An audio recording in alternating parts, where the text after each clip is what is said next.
Breaking news అక్రమ మద్యం కేసులో వైఎస్ఆర్సీపీ నేత చెవిరెడ్డి మోహిత్ రెడ్డికి భారీ ఊట లభించింది. ఈ కేసులో ఆయనకు సుప్రీంకోర్టు శుక్రవారం ముందస్తు బెయిల్ మంజూరు చేసింది. అలాగే ఏపీ ప్రభుత్వానికి నోటీసులు జారీ చేస్తూ తదుపరి విచారణను 4 వారాలకు వాయిదా వేసింది. ఈ అంశానికి సంబంధించి పూర్తి వివరాలు అందించడానికి మా ప్రతినిధి కిరణ్ లైన్ లో ఉన్నారు. ఎస్ కిరణ్, ఇప్పుడు అక్రమ మద్యం కేసులో వైఎస్ఆర్సీపీ నేత చెవిరెడ్డి మోహిత్ రెడ్డికి భారీ ఊరట లభించినట్టుగా తెలుస్తుంది. అయితే సుప్రీంకోర్టు ముందస్తు బెయిల్ ఇవ్వడానికి గల ప్రధాన కారణాలేంటి? కౌసల్య, వైఎస్ఆర్సీపీ నేత చెవిరెడ్డి మోహిత్ రెడ్డికి సుప్రీంకోర్టులో ఊరట లభించింది. ఈయన చెవిరెడ్డి భాస్కర్ రెడ్డి కొడుకు. ఈయన గత ఎన్నికల్లో చంద్రగిరి అసెంబ్లీ నియోజకవర్గం నుంచి పోటీ చేసి ఓడిపోయారు. వీరి తండ్రి చెవిరెడ్డి భాస్కర్ రెడ్డి ప్రస్తుతం లిక్కర్ కేసులో జైల్లో ఉన్నారు. అయితే ఆయన కూడా హైకోర్టులో బెయిల్ దాఖలు చేయడం జరిగింది. అయితే నిన్న హైకోర్టు జరిగిన పరిణామం చూస్తే చెవిరెడ్డి మోహిత్ రెడ్డి ముందస్తు బెయిల్ పిటిషన్ దాఖలు చేశారు. ఆ పిటిషన్ కొట్టివేయడం జరిగింది. అయితే ఈ హైకోర్టు ఆదేశాల మేరకు ఆయన సుప్రీంకోర్టుకి వెళ్లారు. సుప్రీంకోర్టులో నేడు ఆయన అరెస్ట్ చేయొద్దంటూ ఆదేశాలు జారీ చేసింది. సుప్రీంకోర్టులో గొప్ప ఊరట లభించింది. ఈ కేసులో చెవిరెడ్డి మోహిత్ రెడ్డి 39వ ముద్దాయిగా ఉన్నారు. చెవిరెడ్డి భాస్కర్ రెడ్డి 38వ ముద్దాయిగా ఉన్నారు. ఈ లిక్కర్ కేసులో తండ్రి కొడుకులు ఇద్దరిది ప్రధాన పాత్ర అంటూ సిట్ ఆరోపించిన సంగతి తెలిసిందే. చెవిరెడ్డి మోహిత్ రెడ్డి అరెస్ట్ చేస్తారనే అనుమానంతోనే ఆయన హైకోర్టుకి వెళ్లారు. హైకోర్టులో ఆయన బెయిల్ రిజెక్ట్ అయింది. హైకోర్టు నుంచి ఆయన నేడు ఉదయం సుప్రీంకోర్టుకి వెళ్లారు. సుప్రీంకోర్టులో ఆయనకు భారీ ఊరట లభించింది. కౌసల్య, ఎస్, అయితే ఇప్పుడు ఏపీ ప్రభుత్వానికి నోటీసులు జారీ చేస్తూ తదుపరి విచారణను 4 వారాల తర్వాత వాయిదా వేసింది. అయితే ఈ విచారణలో ఎలాంటి అంశాలు బయటపడే అవకాశాలు కనిపిస్తూ ఉన్నాయి? కౌసల్య, ఏపీ ప్రభుత్వానికి నోటీసులు చేసింది. ఎవరైతే ప్రతివాదులు ఉంటారో వారికి నోటీసులు జారీ చేస్తుంది. అంతేకాకుండా సిట్కి కూడా నోటీసులు వస్తాయి. ఎక్కడైతే బెయిల్ అంశాన్ని వ్యతిరేకించే సిట్కి కూడా నోటీసులు ఇవ్వడం జరుగుతుంది. అయితే హైకోర్టు ఆదేశాలపైన ఆయన సుప్రీంకోర్టుకి వెళ్ళడం జరిగింది. సుప్రీంకోర్టు ఊరట లభించింది. అయితే చెవిరెడ్డి మోహిత్ రెడ్డి ఈ కేసులో ప్రధానంగా ఉన్నారని మొదటి నుంచి సిట్ ఆరోపిస్తుంది. సిట్ ఆరోపణల నేపథ్యంలోనే ఆయన ముందస్తు బెయిల్ కూడా అడగడం జరిగింది హైకోర్టులో. హైకోర్టు తిరస్కరించింది. ఈ కేసు ప్రధానంగా చెవిరెడ్డి భాస్కర్ రెడ్డి విజయానంద్ రెడ్డితో పాటు A4 ఏదైతే మిథున్ రెడ్డి ఉన్నారో మిథున్ రెడ్డి ఈ కేసులో బెయిల్ లభించింది. A1 రాజకేశ్ రెడ్డి ప్రస్తుతం జైల్లో ఉన్నారు. A4 నిందితులైన మిథున్ రెడ్డికి బెయిల్ లభించింది. ఓవరాల్ గా ఈ కేసు 3,500 కోట్ల స్కామ్ జరిగిందంటూ సిట్ ఆరోపిస్తుంది. ఆ 3,500 కోట్ల నిధులు వేరు ప్రాంతాలకు వెళ్ళాయి, వేరే దేశాలకు వెళ్ళాయి. ఏదైతే చెవిరెడ్డి మోహిత్ రెడ్డి కానీ చెవిరెడ్డి భాస్కర్ రెడ్డి లాంటి నేతలకు బెయిల్ ఇస్తే సాక్ష్యాలు ప్రభావితం చేస్తారు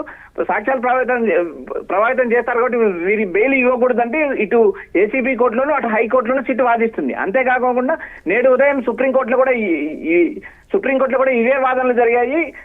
చెవిరెడ్డి మోహిత్ రెడ్డి రాజకీయ నాయకుడుకు రాజకీయ పలుకుబడి కలవారు. అటు తిరుపతి కానీ ఇటు హైదరాబాద్ లో కానీ పలు కంపెనీలకు ఎండీగా ఉన్నారు. వీరు రాజకీయ ప్రేరేపితంగా సాక్షులను బెదిరించగలరు. కాబట్టి వీరికి బెయిల్ ఇవ్వకూడదంటూ సిట్ వాదించింది. కౌసల్య, అయితే ఇప్పుడు ఈ కేసులో ఇతర నిందితులకు కూడా ఇలానే ఊరట లభించే అవకాశం ఉందా? అంటే ముందస్తు బెయిల్ ఇచ్చే అవకాశం ఉందా? కౌసల్య, ఈ కేసులో ప్రధానంగా ఇప్పటి వరకు 5 మందికి బెయిల్ వచ్చింది. ఈ రోజు చెవిరెడ్డి మోహిత్ రెడ్డితో కలిపి 6 మందికి ఈ కేసులో బెయిల్ వచ్చింది. అయితే ఈ కేసు ప్రారంభం కాకముందే AP beverage corporation MD Vasudeva Reddy కూడా సుప్రీంకోర్టు ముందస్తు బెయిల్ ఇవ్వడం జరిగింది. ఈ కేసులో అరెస్టులు రాజకేశ్ రెడ్డి అరెస్ట్ అయిన తర్వాత ఈ కేసులో దాదాపు 6 మందికి బెయిల్ వచ్చింది. A30 పైలా దిలీప్, A31 ధనంజయ రెడ్డి తర్వాత ధనంజయ రెడ్డితో పాటు గోవిందప్ప బాలాజీ, కృష్ణమోహన్ రెడ్డి లాంటి వారికి కూడా ఈ కేసులో ప్రధానంగా A30 నుంచి A33 వరకు బెయిల్ వచ్చింది. A38 గా ఉన్న చెవిరెడ్డి భాస్కర్ రెడ్డి పలుమార్లు బెయిల్ పిటిషన్ దాఖలు చేశారు. ఆయన బెయిల్ పిటిషన్ పలుమార్లు డిస్మిస్ అయింది. అయితే A39 గా ఉన్న చెవిరెడ్డి మోహిత్ రెడ్డికి హైకోర్టు బెయిల్ రిజెక్ట్ చేయడంతో ఆయన సుప్రీంకోర్టుకి వెళ్లారు. సుప్రీంకోర్టులో ఆయనకు ఊరట లభించింది. A39 నిందితుడిగా లిక్కర్ కేసులో చెవిరెడ్డి మోహిత్ రెడ్డి ప్రధానంగా ఉన్నారు. కౌసల్య, ఎస్, అయితే ఇప్పుడు ఈ అంశం ఏదైతే ఉందో అది రాష్ట్ర రాజకీయాల మీద ఎలాంటి ప్రభావం చూపించే అవకాశం ఉంది? కౌసల్య, ఇక్కడ ఈ లిక్కర్ కేసు అనేది మొదటి నుంచి పలు వివాదాలకు దారితీస్తుంది. ఈ కేసు ప్రధాన ప్రతిపక్షం వైసీపీ ఈ కేసులో ఎలాంటి బలం లేదు, కావాలని మా నాయకుల్ని కావాలని వేధిస్తున్నారు, అక్రమ కేసులు పెడుతున్నారు. ఈ కేసే ఏదైతే లిక్కర్ కేసు ఉందో ఇది అక్రమైన కేసు అంటూ వైసీపీ నేతలు ఒకవైపు ఆరోపిస్తూనే ఉన్నారు. అయితే A4 గా ఉన్న ప్రధాన నిందితుడైన మిథున్ రెడ్డి లాంటి వారికి బెయిల్ రావడంతో ఈ కేసులో ప్రధానంగా సాక్ష్యాధారాలు లేవు, కేవలం కక్షపూరిత రాజకీయాలు నడుస్తున్నాయి, ఈ కేసు క్రమంగా తేలిపోతుందంటూ ఒకవైపు వాదనలు వినిపిస్తున్నాయి. రెండో వైపు సిట్ అయితే తన వాదనలు కొనసాగిస్తుంది. ఈ కేసులో 3,500 కోట్లు ఇతర దేశాలకు తరలి వెళ్ళింది. ఆ నిధులు ఎక్కడికి వెళ్ళాయి అనేది విచారణ జరుగుతుంది. ఆ విచారణలో పలు కీలక విషయాలు తెలిసాయి.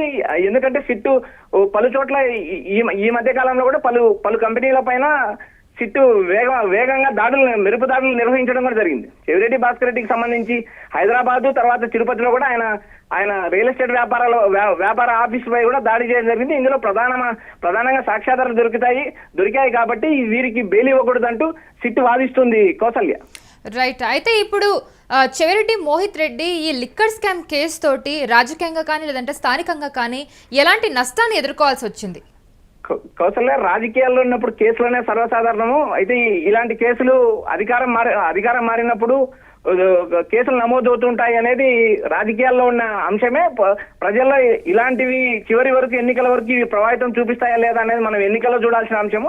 అయితే ఇప్పుడు ఈ కేసులో A30 నుంచి A39 వరకు ఉన్న ప్రధాన నిందితులకు దాదాపు అందరికీ బెయిల్ వచ్చింది. అయితే ఈ కేసులో A38 గా ఉన్న చెవిరెడ్డి భాస్కర్ రెడ్డి బెయిల్ పిటిషన్ మాత్రం పలుసార్లు అడ్డుకుంటున్నారు. పలుసార్లు ఆయనకు బెయిల్ లభించే అవకాశాలు లేకుండా పోతున్నాయి. అయితే ఈ కేసు A38 గా ఉన్న చెవిరెడ్డి మోహిత్ రెడ్డికి హైకోర్టు బెయిల్ నిరాకరించడంతో ఆయన సుప్రీంకోర్టుకు వెళ్లారు. సుప్రీంకోర్టులో ఆయనకు ఊరట లభించింది. దాదాపు 4 వారాల పాటు ఈ కేసు వాయిదా పడింది కాబట్టి ఆయన ఈ పరిస్థితిలో కేవలం విచారణకు మాత్రమే పిలవగలిగారు తప్పితే ఆయన అరెస్ట్ చేసే అవకాశాలు లేవు కౌసల్య. ఎస్, ప్రస్తుతానికైతే ఈ కేసు లిక్కర్ స్కామ్ మొత్తానికి ఎలాంటి సందేశం ఇస్తుందని చెప్పొచ్చు? కౌసల్య, ఆంధ్రప్రదేశ్ రాజకీయంలో లిక్కర్ స్కామ్ ఒక ఊపింది. అయితే ఇప్పుడు ప్రధానంగా గత 2-3 రోజుల నుంచి కూడా నకిలీ మద్యం కేసు వ్యవహారం తెరపైకి వచ్చింది.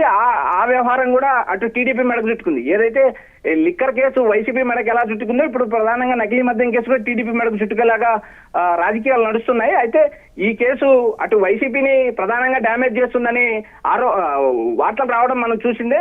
అయితే ఈ కేసులో ప్రధానంగా సాక్ష్యాధారాలు సమర్పించడంలో సిట్టు విఫలమైంది కాబట్టి ఈ కేసులో ప్రధానమైన ముద్దాయిలందరికీ బెయిల్ లభిస్తుంది అంటూ వైఎస్ఆర్సీపీ శ్రేణులు వ్యాఖ్యానిస్తున్నాయి. అంతేకాదు న్యాయ నిపుణుల నుంచి కూడా ఒక సమాచారం అందుతుంది. A30 పైలా దిలీప్ కు బెయిల్ వచ్చిన తర్వాత A31, A32, A33 నిందితులకు బెయిల్ వచ్చింది. తర్వాత A38 గా ఉన్న చెవిరెడ్డి భాస్కర్ రెడ్డి బెయిల్ పిటిషన్ పలుమార్లు రిజెక్ట్ అయింది. అయితే A39 గా ఉన్న చెవిరెడ్డి మోహిత్ రెడ్డి హైకోర్టులో బెయిల్ లభించకపోవడంతో ఆయన సుప్రీంకోర్టుకు వెళ్ళారు. సుప్రీంకోర్టులో ఊరట పొందారు కౌసల్య.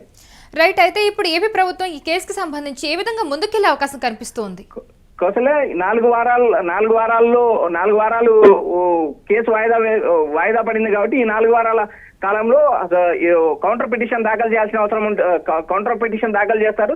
అయితే ప్రభుత్వం తరపు నుంచి ఇటు సిట్ తరపు నుంచి తమ వాదనలు 4 వారాల తర్వాత వినిపించే అవకాశం ఉంది. ప్రస్తుతానికైతే చెవిరెడ్డి మోహిత్ రెడ్డికి భారీ ఊరట లభించింది. ఈ 4 వారాల కాలంలో ఆయన అరెస్ట్ చేసే అవకాశాలు లేవు కౌసల్య.